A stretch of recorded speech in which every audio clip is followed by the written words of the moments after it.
Hey guys, first regards materials, I'll be talking about weekly hard stratagem number 18, the best builds to complete this, and the best overall team setups to have an easy time. Now, this week is a little bit annoying. We have the battlefield conditions over here on Vox Apparatus of buffed enemies.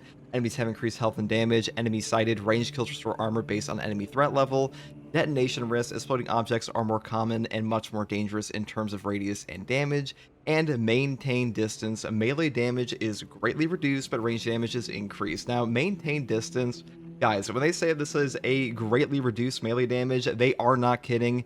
You do not want to take any melee classes to this at all. You will just be aura farming if you do, because you will do jack shit damage. It is garbage. And as far as buffed enemies is concerned, the buff to the enemies here is substantial. It just doesn't matter too much because the range damage increase you do get from maintained distance is quite substantial as well, and enemy sighted gives you back a bunch of armor, so pretty good for that. And as far as exploding barrels are concerned, I would watch out for this because exploding barrels can definitely rock your shit if you're not careful. Now, as far as build options are concerned for this weekly, I actually use a Heroic Heavy Bolter for mine. This weapon is actually pretty damn strong versus Tyranids and Chaos because it has a Fencing Parry window, and Fencing Parry windows just make Tyranid Warriors significantly easier, and especially Chaos Spawn. Fighting Chaos Spawn with a balanced parry window like the Relic Tier Heavy Bolters does kind of suck. And the other effect here is called Reinforced Gun Casing. Perfect parry window increases by 50%, and after a gun strike, the weapon is completely cooled. So really useful for parrying enemies, and Chaos and Tyranids both have quite a lot of melee units now, so pretty good for that. Now, alternatively, you could take things like the Heavy Plasma. I would set it up this way on like a Rate of Fire variant or something like that. This weapon is very powerful with maintained distance, but to be honest, I actually kind of prefer the Heavy Bolter on this one because the perk over here, Strategic Stand, that says while in heavy stance, dealing damage restores 15% more contested health, and you will not lose control from heavy hits and can't be knocked back. This one is actually super powerful with maintained distance because of that damage increase. You will get so much CHP back that you can pretty much just like sit in the face of any enemy with this perk active and just take no actual HP damage as long as you're able to keep firing. So really, really useful. And on top of that, you are allowed to build all the way into damage on this weapon tree with that perk active, because you can skip over the perk here, Heavy Immunity, because you do not need this because it is completely redundant. So pretty nice all around. I think this weapon is super fun to use. I know a lot of people have already bought this one, but if you don't have access to this, you could just take a multi-melter or something like that, because this weapon's still incredibly potent, and plasma is still an incredibly good option. Even the pyro cannon, like really, as long as you take a ranged weapon in this, you should be mostly okay. The only thing you don't want to do is take a melee weapon, because maintained distance will positively cook you. And now, as far as secondaries go for this, I did just take Retribution's Bequest for the Heroic Heavy Bolt Pistol. This one just has the highest gunstrike damage in the entire game. If you do want to take like a plasma pistol instead, you definitely can't do that. Either way, that is up to you. And for the perk tree on this, I did set up this way for heavy because able damage after using a class ability damage increases by 20% for 10 seconds. This perk is very easy to continuously trigger over and over on a heavy class because of our Iron Halo, so really good for us here. And the Rate of Fire plasma pistol is just a god tier option ever since they buffed it way back when, and I pretty much set it up the same way all the time because otherwise you will run out of ammo all the time with this gun. But that's pretty much all there is for the secondary. Now, as far as the perk tree on the heavy goes, I pretty much just set it up the same way as always. Unfortunately, the heavy does not have like a super good perk tree for like variety. He has like one or two major choices, like are you going to take Strategic Stand or Fortitude, or like maybe even Overheat, like the Thermal Boost perk here. But to be honest, everything else is mostly the same. You just take Overwhelming Power like 99% of the time. You take Brute Force, you take Consecutive Execution, you rather take Field Adjustment or Power Regulator for your Iron Halo losing energy or getting it back a little bit faster. And for the signature perk, you have to choose between Offensive Capability or the Perkier Conversion Field, because these are the only two good ones. That's pretty much all there is for the setup here. Now, as far as other options go for other classes, guys, Sniper is incredible on this. If you take a Last Fusel, you will just blow apart heads. You do insane damage on a Last Fusel on this build, and to be honest, the Last Fusel is just an incredible weapon ever since the game came out. You have perks here of like instant health. When your health is below 30%, killing 3 enemies or more with one shot will restore health by 5%. This is some of the only CHP regen or just flat out HP regen that the sniper class can get whatsoever, so really good for you there. And I mean, it's kind of self-explanatory, guys. The Last Fusel does a ton of damage, and we have a range damage buff on this, and it's just even better than ever. And you can also just take perks here like purification on top of this, which gives you back all of your CHP on camo cloak without really losing any damage because of that range damage buff from the modifier. So really good there. And as far as like a perk tree setup for this goes, I would probably just take this because it's by far the easiest. You could also just take targeted shot or the perk here, tactical ambush, depending on what you want. This is up to you, but last Fusel, pretty hard to mess up, pretty hard to do poorly with, especially when you have a range damage increase.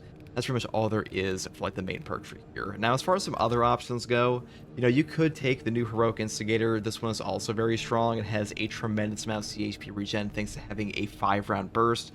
Being able to shoot an Instigator Bolt Carbine with a 5-round burst mechanic is actually quite a substantial damage increase, and the more damage you're doing in Space Marine 2, the more contested health you're also getting back, which is better than you might expect because being able to one burst all of your HP back is super useful in this game, so a really good synergy there.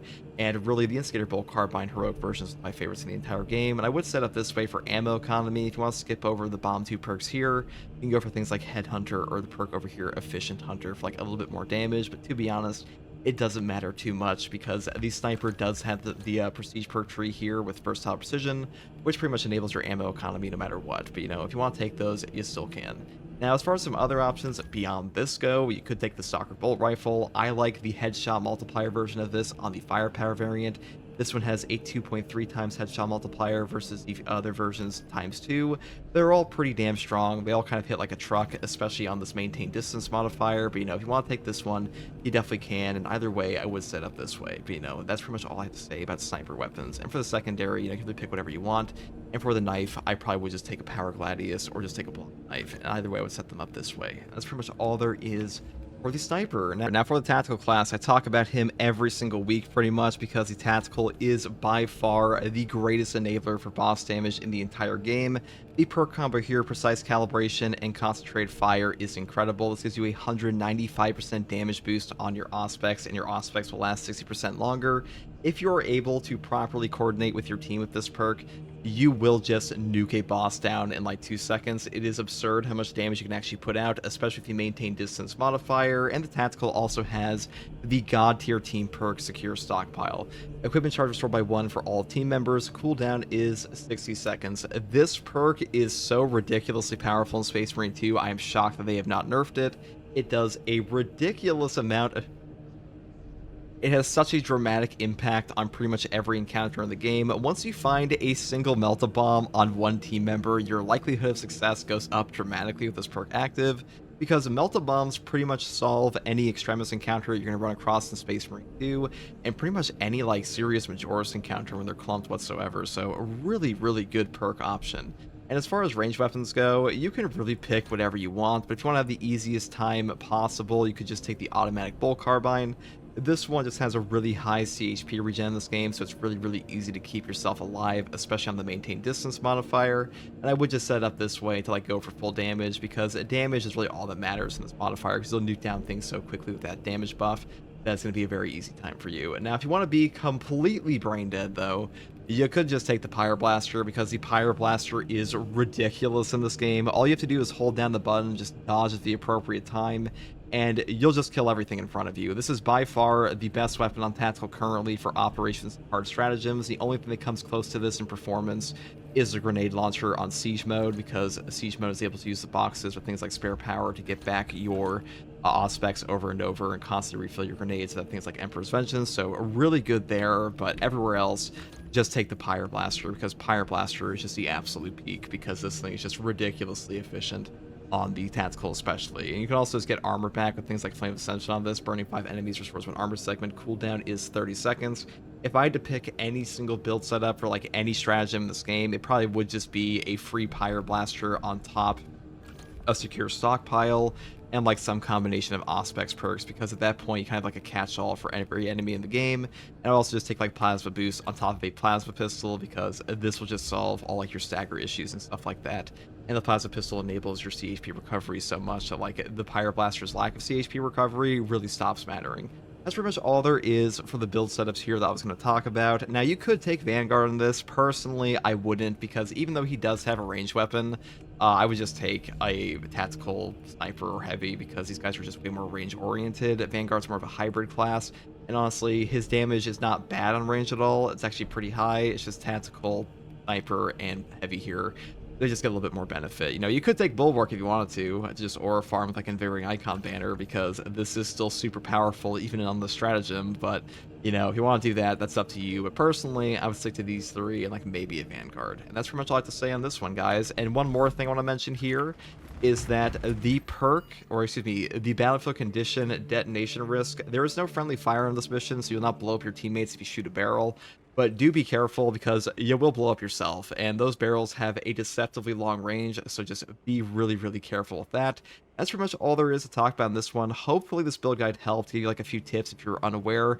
I don't think this one is too difficult, but people do ask for these guides quite a bit, and hopefully this helped you. And if you like content like this, subscribe for more, and as always, thank you for watching. Take it easy. Merry Christmas, guys. Peace out. Bye.